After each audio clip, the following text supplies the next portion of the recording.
Assalamualaikum warahmatullahi wabarakatuh. Halo warga Perdaf Jabar. Perkenalkan, nama saya Naila Natania Zahra Hisham.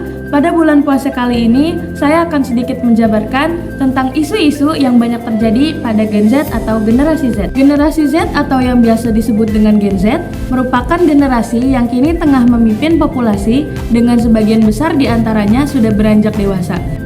Generasi Z atau Gen Z dimulai dari tahun kelahiran 1997 sampai dengan 2012. Gen Z tumbuh dengan internet sebagai bagian dari kehidupan sehari-hari.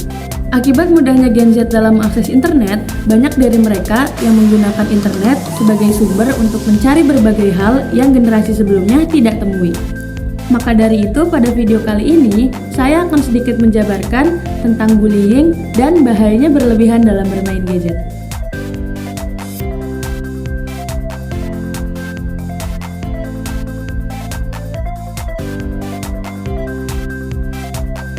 Apa itu Gen Z?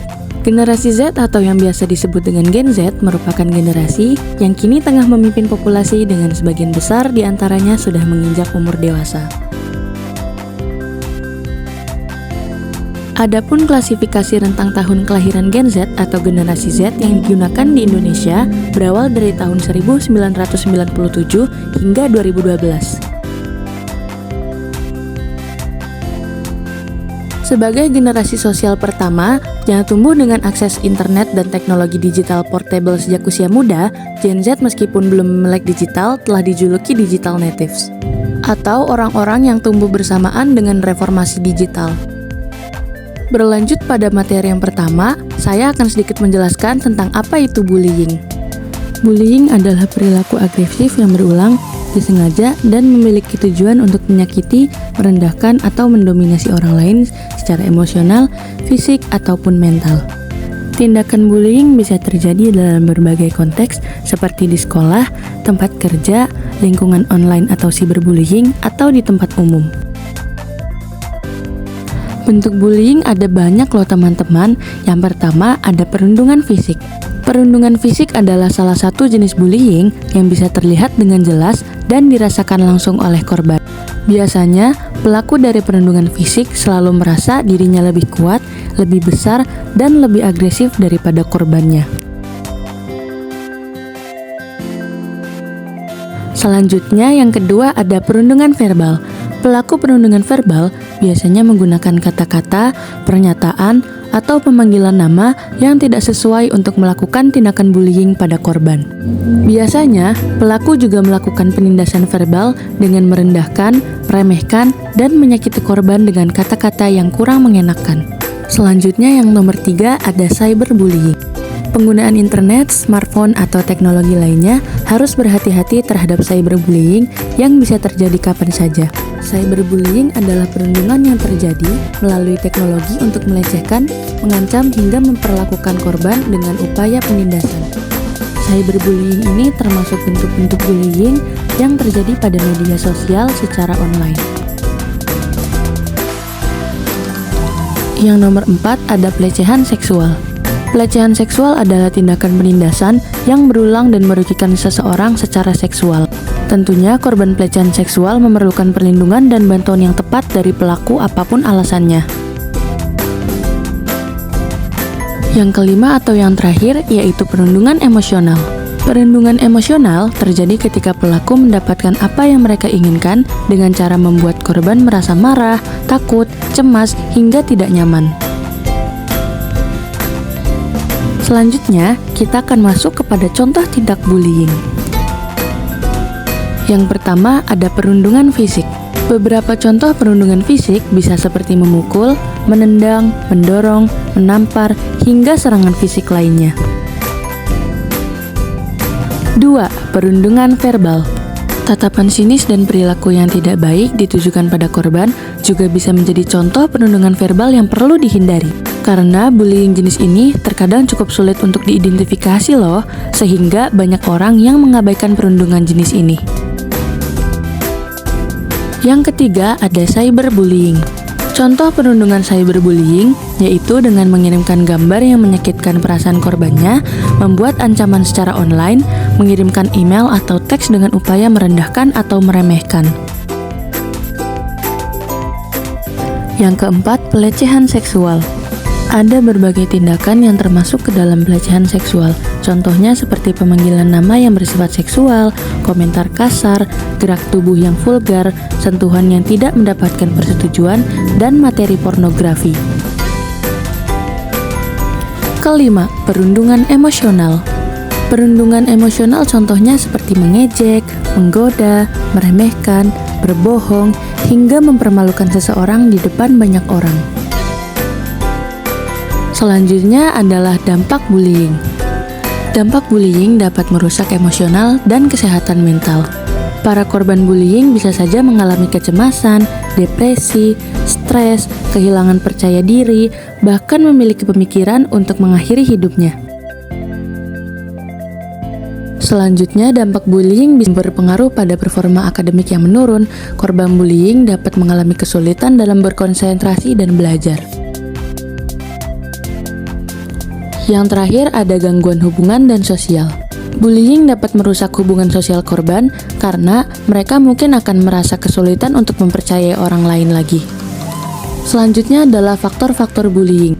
Yang pertama adalah faktor pernah melihat orang lain melakukan tindak kekerasan. Kedua, kesalahan pola asuh keluarga yang terlalu keras. Ketiga, pelaku pernah menjadi korban bullying. Keempat, kurang mendapatkan perhatian dari keluarga dan orang sekitarnya. Kelima, ingin memiliki kekuasaan dan memegang kendali. Keenam, ingin dianggap populer. Ketujuh, kurangnya edukasi dan empati. Serta yang kedelapan, pengaruh game yang dimainkan. Selanjutnya adalah cara bagaimana kita menanggulangi pembulian. Yang pertama, ambil tindakan tegas untuk pelaku bullying. Lalu, tindak lanjuti pelaku mengenai kemajuan yang dibuat sesudahnya.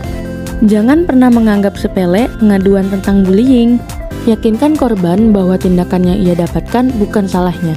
Karena korban bullying biasanya menganggap bahwa perbuatan yang didapatkan adalah kesalahan dari dirinya. Tunjukkan rasa empati serta bantu korban agar mampu membela dirinya sendiri. Setelah ini, kita akan melanjutkan materi tentang bahayanya penggunaan gadget secara berlebihan. Bahayanya penggunaan gadget secara berlebihan.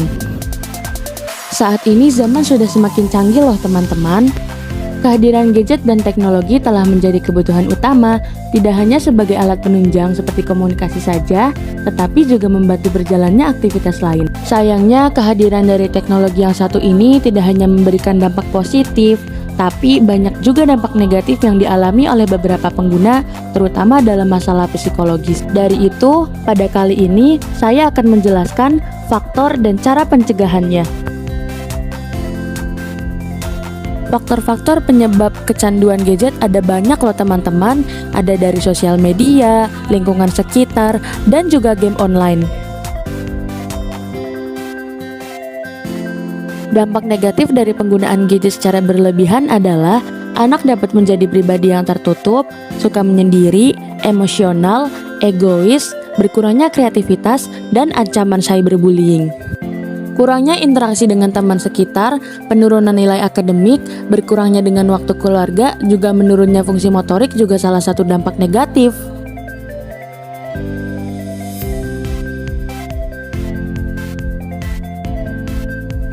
Bagaimana sih cara kita mencegah penggunaan gadget secara berlebihan? Yang pertama adalah dengan mengatur dan membatasi waktu penggunaan gadget. Kedua, jangan menggunakan gadget saat sedang bersama orang lain. Ketiga, perbanyaklah membaca buku. Keempat, batasi penggunaan media sosial. Kelima, hentikan kebiasaan menebar cyberbullying atau hate comment. Serta yang keenam, detoks sosial media. Setelah ini akan ada tayangan video pendek mengenai bullying dan bahayanya berlebihan dalam bermain gadget. Rusaknya moral anak bangsa dan kesehatan mental yang disebabkan oleh kecanduan gadget dan bullying.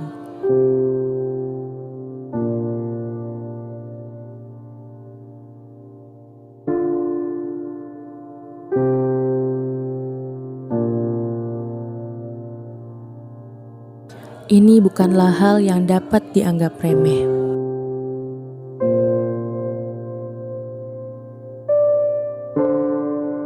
Sadarilah betapa pentingnya kehadiran orang-orang di sekitar kita.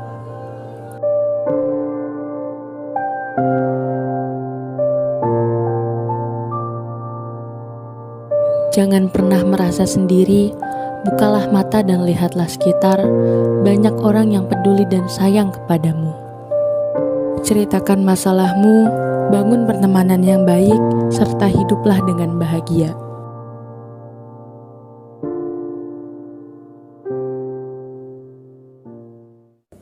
Itu dia sedikit penjelasan dan video pendek dari saya. Kurang lebihnya mohon maaf. Wassalamualaikum warahmatullahi wabarakatuh. Bye guys.